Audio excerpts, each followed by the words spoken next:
Wife confronts me about my cheating. This was not how I envisioned my golden years. I slowly looked around the dining room of the Wagon Wheel Acres. Nothing but old men, real old men.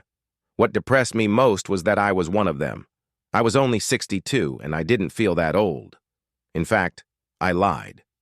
That's not the worst part. I'm sitting at a table with people I don't know. At the other end of the room sits my wife, LaRue, who is sitting at another table with her lover. Everyone in the retirement complex was aware of the situation, which made it even worse. I was very careful when I chose Wagon Wheel Acres. It had a continuing care option, which was good, and it also didn't require a large contribution. The monthly payments for both of us totaled over $3,000, but that included peace of mind and no hassle. Of course, I never imagined Jackson Milhouse would show up. Once again, I lost my appetite watching my wife chatting with Jackson. I've spent 40 years taking care of her, and he gets to enjoy her in her old age. I mean that in every sense of the word. It had been 2 weeks since LaRue had informed me that she'd had intimacy with Jackson and that she intended to continue it. That afternoon, she had moved all of her clothes and personal belongings into his studio apartment. Our apartment had a real bedroom, but it didn't have Jackson in it. I didn't argue with her, and I never did. What does that mean? Over the years, I'd found it much easier to go along with what she wanted. It was better than arguing. I pushed dinner aside and went back to my room. I hated to think that I was paying for her to be here, and Jackson Milhouse was reaping all the benefits. Over the years, I had done everything I could to keep my wife happy sexually, but nothing had worked. Jackson seemed to know something I didn't. In the bathroom sink mirror was a business card one of the more active bachelors had given me.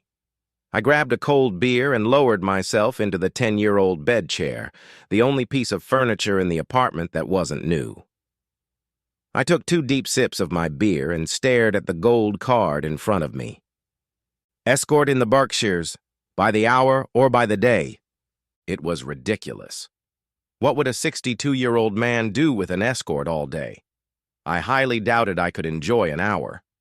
I finished my Fosters and reached for the phone. I had no idea what I was going to say or what I was going to do. I guess I just wanted someone to talk to. Berkshire Escorts. This is Darlene. I made it this far and then froze. My silence was quickly noticed. Berkshire Escorts. Hello? Are you here? Hello? Yes, I'm here. I think it was pretty obvious that I was a little nervous. My name is Darlene. I assume you have a question you'd like answered? How do you know? Most people who call have questions. So you're not psychic then? Would you like to tell me your name? Carson. My name is Carson. Do you need to know that? Not really, but it'll make it easier to talk to you that way. My friend Dippy gave me your card.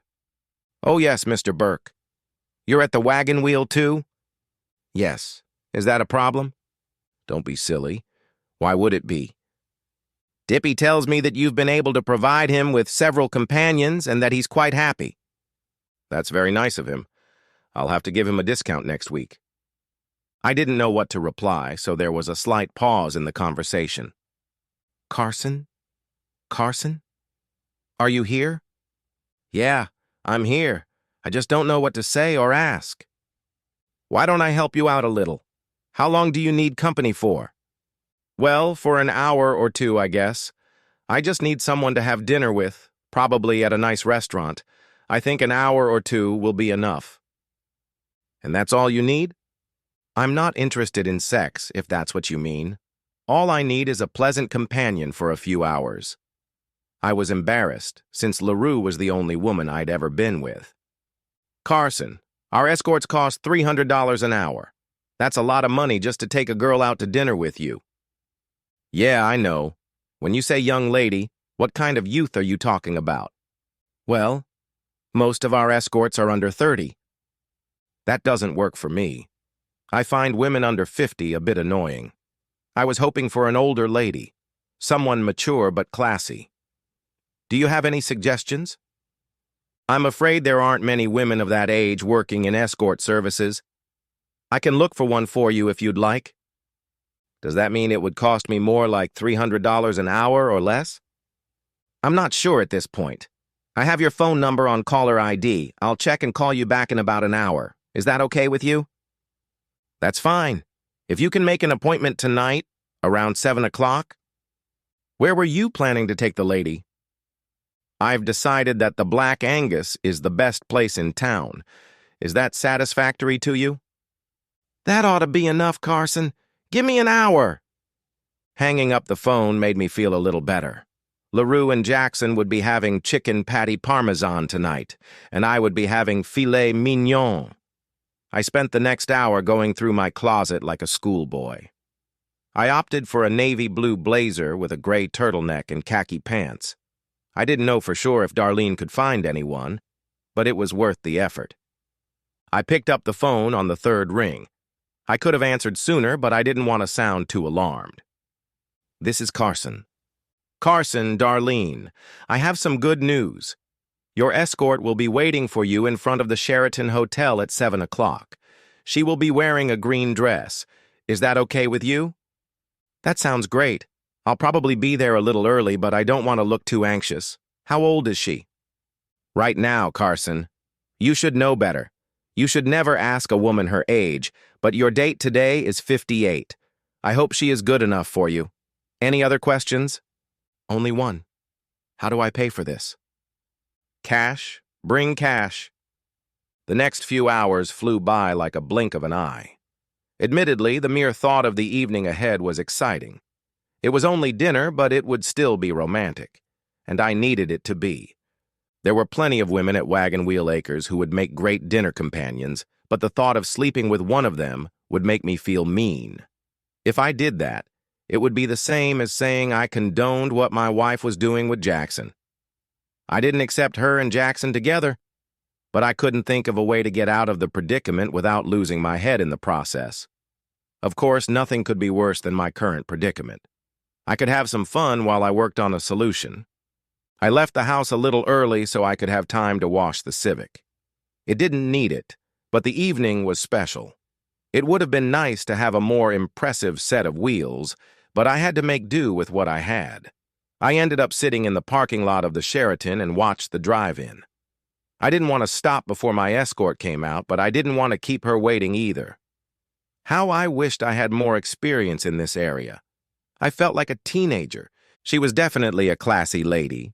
Her dress fit her well, but didn't look cheap. No one could mistake her for a paid escort.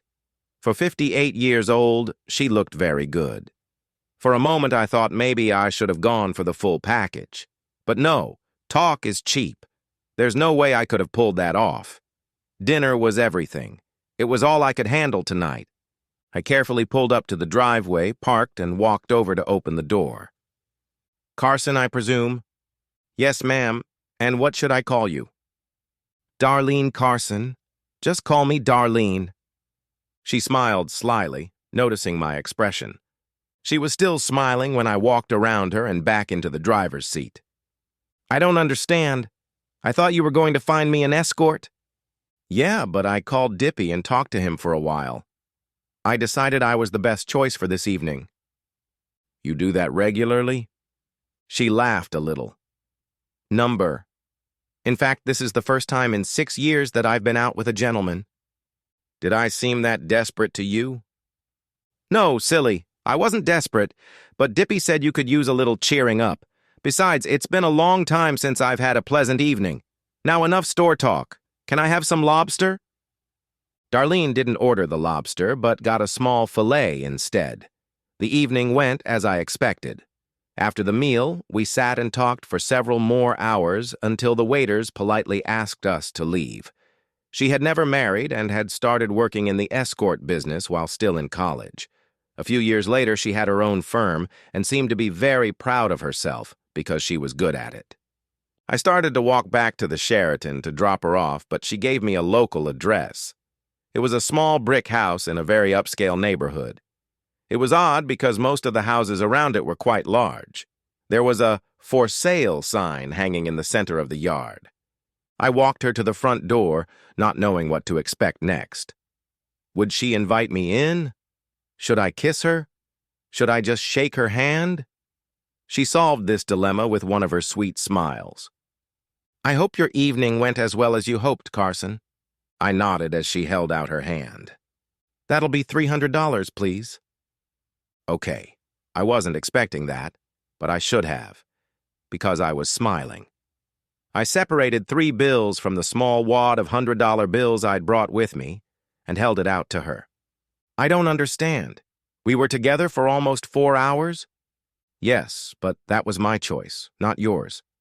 I'll only charge you for the first hour. Is that okay with you?" "Of course.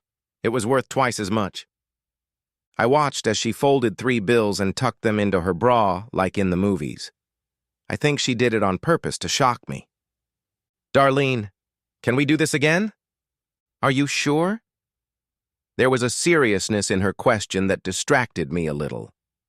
"Of course. I had a wonderful evening. I'd do it every night if I could afford it."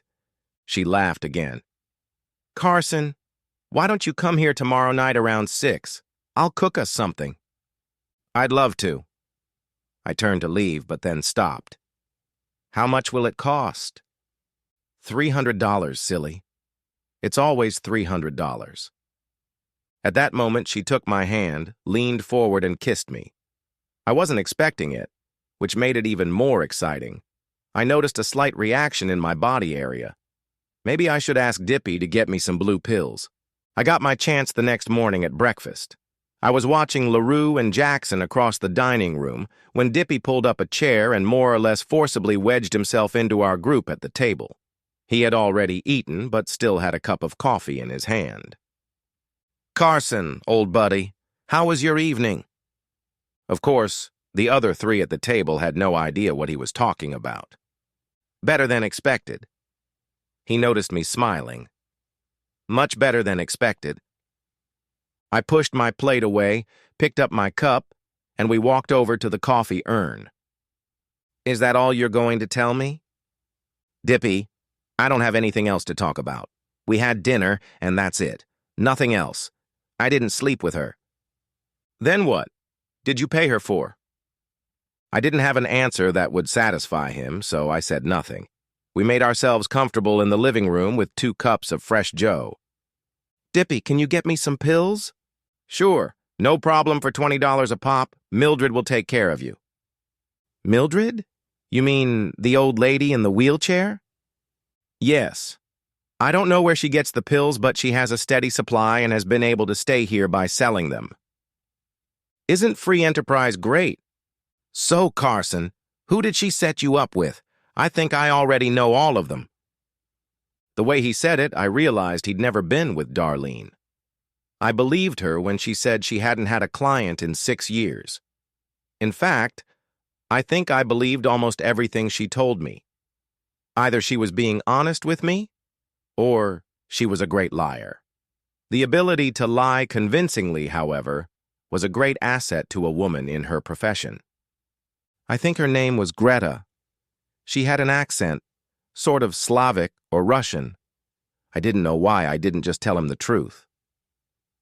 As we sat and chatted, LaRue and Jackson walked by, still in their own private little world. My wife didn't look in my direction or acknowledge my presence. No one would have guessed I was married to this woman. I heard Dippy snicker slightly, for which I received an elbow in the ribs. Dinner with Darlene was another memorable evening. She wasn't a gourmet, but she cooked well. Dippy had called in the afternoon and insisted she set him up with Greta. She quickly realized what was up and set him up with one of her new girlfriends. She was an aspiring actress and was eager to try her Dr. Zhivago accent on poor Dippy. I think Darlene appreciated the fact that I didn't reveal her name to Dippy. The evening ended all too soon, and I got another kiss as I left. Right after, I gave her another $300. The next night, we went out for sushi. I knew what I liked to order, but she knew how to order it in Japanese. She was an amazing woman, and I wanted to spend as much time with her as possible. The only problem was that I was married, and I didn't know how long I could keep paying that $300. We always spent much more than an hour together, but it always cost the same. I couldn't figure out what the problem was, and I wasn't going to ask. Things came to a head that weekend when my daughter Sylvia came to visit. She lived about an hour away, but only came 3 or 4 times a year. This visit was a little different from previous visits. I saw Sylvia when she arrived. She had, as usual, left her husband Barry and 2 children at home. Instead of going into our room, which was now my room, Sylvia went straight to the room where Jackson and her mother lived. She stayed with them for over 2 hours. They all left the room and wandered around the facility for another hour just talking and laughing. Finally, I noticed my daughter glance at her watch and say something to her mother, then walk back toward the main building of the complex. I had no desire to talk to her at this point, so I hid in the back of the building. 5 minutes later, I watched her car pull out of the parking lot, heading back to her happy home. I was sad because Sylvia and I had always been close, or so it seemed to me. LaRue and Jackson were still sitting by the pond like a pair of lovebirds. That night I spent with Darlene. I was pleased that she was waiting for me to make the first move, and I was thrilled that she readily accepted my advances. I was also pleased that I had given $100 to Mildred. Then I got some bad news. Darlene had sold her house. She had also sold her business to some longtime young girls who had saved up to buy her out. Her college degree was actually an MBA, and with that piece of paper came the ability to manipulate investments to maximize returns. She wasn't just wealthy, she was very wealthy. Within the last year, she had completely renovated the house she had bought in Merida, Mexico. Now, the renovations were complete, and she was ready to move in. By this time, I knew her well enough to realize that she would not approach me. I had no idea what I should do, but I had to ask. "Darlene, can I come with you sometime?" She responded not with words, but with a smile and a hug. This woman knew a lot of men, and I was at a complete loss as to how I was the one she had chosen to stay with. I was flattered, of course, but I was still confused. I decided not to question her motives, but to accept them. "Carson, I think we can work things out if you want to." "I guess I'll have to get a divorce?" "Oh, absolutely not. You'll lose half of everything you have. Just let me take care of everything. We'll be leaving in 10 days. Are you sure you want to do that?" "Oh, yes, I'm sure. By the way, where is Merida located?" For the whole of the next week, I was busy. Fortunately, my passport was in order. Darlene drew up the paperwork so I could resell my condo at Wagon Wheel Acres to them. It wasn't a lot of money, but I got back 80% of the original purchase price. Darlene set up a bank account for me at Citibank, which operates in Merida as Banamex. She assured me that I would have enough money to live comfortably, especially since I didn't have to pay rent and utilities. The money from the sale of the apartment was used to open an account. The money from my checking and savings accounts followed. My retirement package from Gilbert Industries included an annuity account that was set up to protect my assets. Fortunately, Darlene found people willing to buy an annuity for a fixed amount. I had seen commercials on TV where people would yell, "This is my money and I want it now," and I always questioned whether that was really true. I ended up getting 82% of the account value. I didn't get any more monthly payments, but I did get a nice amount of cash. I put almost $800,000 into my Citibank account. I had no trouble selling the Honda. I put that money in my pocket so I had something to live on. By then, Darlene had opened an account for me at Banamex Bank in Merida. I could transfer money from my Citibank account at any time, but I needed the Banamex account to have my Social Security check automatically deposited into it. A trip to the local Social Security office made this easier, but it was still a hassle. The last few days before I left, I spent all my time at Darlene's. Dippy told me that LaRue never noticed my absence. Of course she hadn't. I gave Dippy my HD TV. I was no longer paying for Wagon Wheel Acres. Of course, that meant LaRue was no longer getting paid. From now on, Jackson Millhouse would be paying for his woman. It's hard to describe what the houses in Merida look like. It looks more like a village in Spain or Italy. The houses are all in pastel colors and closely spaced. They are quite simple and unpretentious on the outside, but extremely sophisticated on the inside. In no time at all, Darlene and I were settled into our new home. I felt like a gigolo because she paid all the expenses. I tried to compensate by buying her little gifts until she firmly told me to stop. Everything was right. Everything was fine. And then one day, 6 months later, Sylvia showed up. Darlene welcomed my daughter into her home and then left for the market. I was left alone with my only child, who I had no desire to talk to in the slightest. "Daddy, what are you doing here? You have to come home." I had no answer to such a question. I sat down and suggested she do the same. "Can you be more specific?" Sylvia looked a little upset, and we hadn't even started talking yet. "You left without telling anyone and took everything with you." "Yeah. So? What about your wife?" "What about her? I asked her to come with me and she said she wanted to stay with Jackson." I lied, but Sylvia didn't know that. There was no way she could prove or disprove what I said. "But you took everything, all the ready money and the retirement account. What was she supposed to do?" "When I left, she seemed to be doing just fine. In fact, she wanted nothing to do with me. Why are you here now?" "You can't just leave her. She's your wife." "The last time you came to Wagon Wheel Acres before I left, you spent 3 hours with Jackson and your mother and took no time at all for me. Why?" "I tried to find you, but you weren't in your room." "You tried to find me 3 hours later. Who was I? A nuisance? An obligation of some kind?" "Don't be so dramatic. Mom was happy with Jackson. She wanted me to get to know him better." "Fine. Let him take care of her. Surely you know she slept with him in our room." "Yes. She said you didn't want to sleep in the same bed with her anymore." "Did you really believe that? What do you want, Sylvia? Why did you try so hard to find me and then come here? I'm not going back. I'm not going to let her rub her infidelity in my face. It was humiliating and insulting, and if you can't understand that, you need help. Barry and I can no longer afford to pay for her services at Wagon Wheel Acres. Her Social Security doesn't cover half of her expenses, and they won't let her go without full payment. What about good old Jackson? I thought he'd be helping out. Jackson Millhouse was moved to the Alzheimer's unit 3 months ago. The rules don't allow his mother to stay in the room with him, and we can't afford to keep her in the unit alone." Wait. Are you saying you want me to give her money so she can continue to live at Wagon Wheel Acres and be near her lover? Dad, she's comfortable there. She wants to stay there because it's safe and familiar. Bullshit. She wants to stay there to be near him, even though he probably doesn't know who she is anymore. You're crazy if you think I'm going to let her use me for something like that.